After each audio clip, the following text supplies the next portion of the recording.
इसके बाद मोदी जी ने उनको टीका लगाया पाकिस्तानियों को, उनको आरती करी, बोला मुन्ना आगे से मत करना। तो अब पाकिस्तानी चुप हो गए, अब ये नहीं करते। নমস্কার, আপনাদের সবাইকে স্বাগত। ভারতের নীতি বদলে গেছে আর সেটা হাড়ে হাড়ে টের পাচ্ছে পাকিস্তান ও চীন। একটু ভেবে দেখুন, আজ থেকে কয়েক বছর আগে পর্যন্ত পাকিস্তান ভারতের উপর অনেক আতঙ্কবাদী হামলা হয়েছে, কিন্তু ভারত কোনোদিন পাল্টা উত্তর দেয়নি। কিন্তু ভারত পাল্টা দেওয়া শুরু করতেই পাকিস্তান চুপ হয়ে গেছে। এই বিষয়ে ভারতীয় মেজর गौरव आर्या की बोलेছেন, विस्तारितভাবে শুনুন। अच्छा दोस्तों, ऐसा है कि पाकिस्तान में जो आतंकवाद है वो रुकने का नाम नहीं ले रहा। लगातार दर लगातार वहां पे अटैक हो रहे हैं। कोई ऐसा दिन नहीं जाता, कोई ऐसा दिन नहीं जाता जब ऐसा लगता है कि वहां पे अटैक ना हुआ हो, या फिर ऐसी कोई खबर नहीं आती कि इतने लोग मारे गए। ये सब हो गया। 2 पुलिस वालों को उड़ा दिया, 5 घायल। एक टंक जगह है, टंक या टैंक जो भी है, लक्की मरवत में, वहां पे खैबर पख्तूनख्वा में अटैक हो गया है। और इसके अलावा एक और अटैक हुआ है सदर पुलिस थाने में, लक्की मरवत की परवाला जिला है, जहां पे 2 टेररिस्ट ने, 2 आतंकवादियों ने, एक कांस्टेबल था दिलजान, वो सेंसस की ड्यूटी पे था, मतलब कि जो आबादी गिनते हैं, जनसंख्या गिनने वाला, उसकी ड्यूटी पे था, उसको ठोक दिया और चले गए। अच्छा, ये लोग करते क्या, मैं आपको समझाना चाहता हूं। ये देखते हैं 2 किस्म के इनके ऑपरेशन होते हैं, ठीक है। रादर लेटेस्ट से 3 लेवल पे इनके ऑपरेशन होते हैं। 2 तो काइनेटिक होते हैं, एक नॉन काइनेटिक होता है। अब मैं आपको बताता हूं ये लोग काम कैसे करते हैं, जो दहशतगर्द ऑर्गेनाइजेशंस होती है। इसका मेरा काफी स्टडी है, और चाहे वो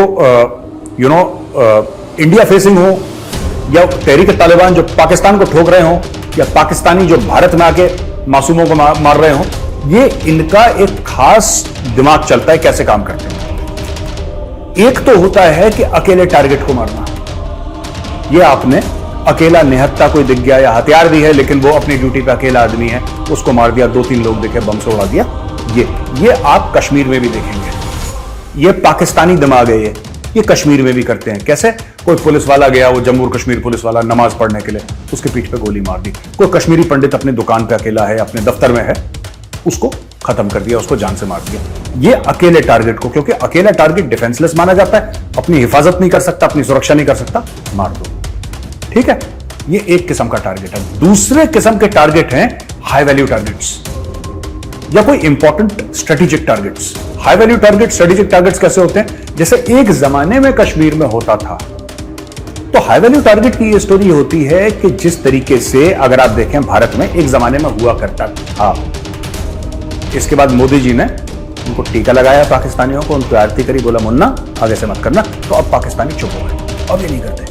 हाई वैल्यू टारगेट कैसे? हाई वैल्यू टारगेट जनरली एक इंडिविजुअल को बोला जाता है, लेकिन कोई स्ट्रेटेजिक किस्म का अटैक करें ये लोग, वो भी इसमें शामिल है, राइट। 26/11 1993 मुंबई बॉम्ब ब्लास्ट, है ना। या फिर आप पुलवामा देख लें, या फिर आप उड़ी देख लें। इस प्रकार की जो चीजें हैं, जो बड़े बड़े पार्लियामेंट अटैक, इस किस्म के बड़े बड़े अटैक, वो इंडिया में बंद हो गए। टचवुड, वो इंडिया में आजकल नहीं हो रहे।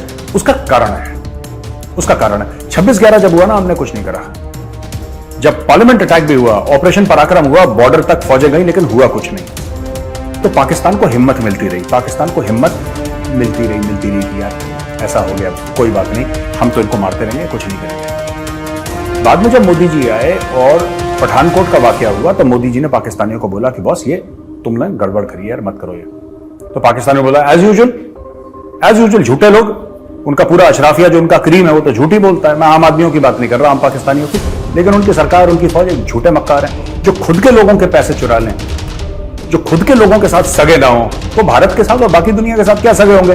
तो एनीवे, इन लोगों ने क्या करा कि नहीं साहब, हमने तो कुछ नहीं करा। मोदी जी ने इनफैक्ट पाकिस्तानी सिक्योरिटी एस्टेब्लिशमेंट के लोगों को उधर बुलाया भी था, पठानकोट, जो मैंने मीडिया में न्यूज पढ़ी है।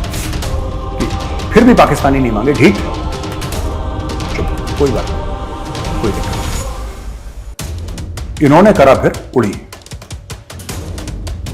उड़ी जब करा, तो फिर पैराएसएफ वालों को अंदर भेजा, बोला कि जरा एक बार ना पाकिस्तानियों को जरा आटा तेल का भाव बताओ, जरा होता क्या है। ये बहुत दिमाग इन लोगों ने खराब कर रखा है।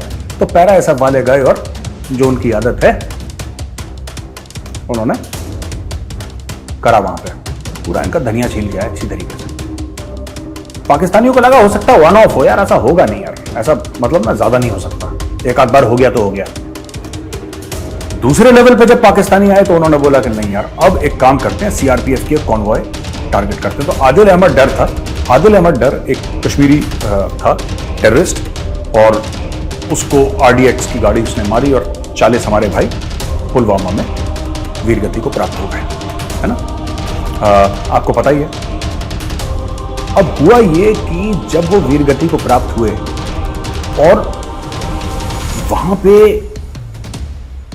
इतना ज्यादा रोष था, इतना ज्यादा गुस्सा था कि इमीडिएटली बोला एयरफोर्स को, ये किसने करा है साहब? जैश ए मोहम्मद।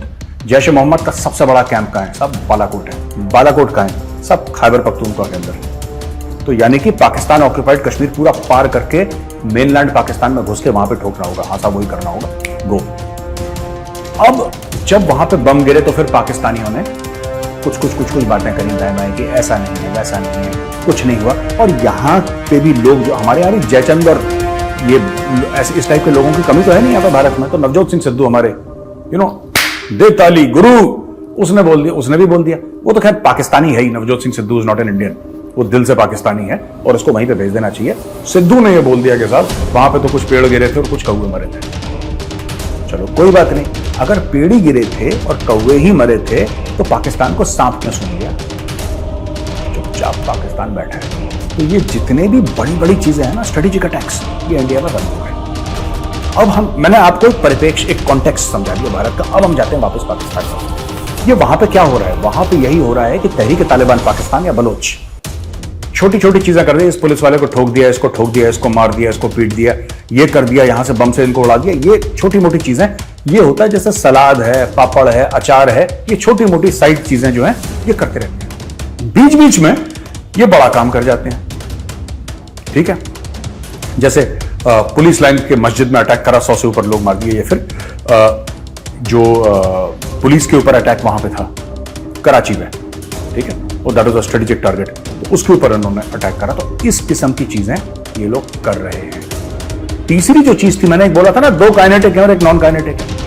आप देखिएगा जो भी टेररिस्ट तंजीम होगी या जो भी टेररिस्ट ऑर्गेनाइजेशन होगी, उसका जो मीडिया विंग है, इन सब की मीडिया, पता है आपको, अलकायदा का भी मीडिया विंग है, इस्लामिक स्टेट का भी मीडिया विंग है, तो तहरीक तालिबान पाकिस्तान का भी मीडिया विंग है। और इनका मीडिया विंग इतना तेज है, अटैक होता है विद इन 5 मिनट्स इनका टेलीग्राम के थ्रू इंफॉर्मेशन भी पहुंच जाती है। वो टेलीग्राम चैनल वो बनता है जो, उसमें खबर भी पहुंच जाती है और प्रेस रिलीज भी जारी हो जाता है। सब कुछ पहले से तैयार है कि हमारा ये बंदा अटैक करा, वो शहीद हो गया, उसने इतने लोगों को मार दिया।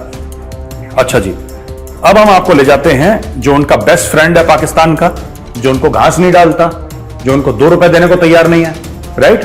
लेकिन फिर भी चलते हैं चीन। जाना था जापान, पहुंच गए चीन, समझ गए ना। China she stresses security, calls it's military great wall of steel, यानी कि security is the foundation of development, stability is the pre requisite for prosperity. ये डायलॉग मार दिए शी जिनपिंग ने, जो प्रेसिडेंट अब तीसरी बार बने, और उन्होंने ये बोला है कि भाई सिक्योरिटी मैटर्स के ऊपर कम्युनिस्ट पार्टी की जो ओवरसाइट है वो और तगड़ी हो जाएगी। कम्युनिस्ट पार्टी, एक्चुअली जो चाइनीज आर्मी है, पीएलए, पीपल्स लिबरेशन आर्मी, वो चाइना की आर्मी नहीं है। जैसे इंडियन आर्मी इंडिया की आर्मी है, पाकिस्तानी आर्मी पाकिस्तान की फौज है, पाकिस्तानी आर्मी का है, मैंने उल्टा बोल दिया। और अमेरिकन आर्मी अमेरिका की है, लेकिन जो पीएलए है ना, people's liberation army, that is the armed wing of the communist party of China. जैसे कोई पॉलिटिकल पार्टी है इंडिया में, जैसे कि बीजेपी हो गई, कांग्रेस हो गई, डीएमके हो गई, एआईडीएमके हो गई, या फिर तृणमूल हो गई, इनके अगर आर्म्ड विंग हो गए, आप समझ लीजिए इस पॉलिटिकल पार्टी के, इनमें से जो भी नाम लिया है, इसमें एक आर्म्ड विंग हो गया, राइट? यानी कि उसके पास हथियार हैं, टैंक हैं, हवाई जहाज हैं, सबमरीन हैं, एयरक्राफ्ट कैरियर हैं, न्यूक्लियर बॉम्ब्स हैं। इट इज लाइक दैट, क्योंकि चाइना में सिंगल पार्टी सिस्टम है।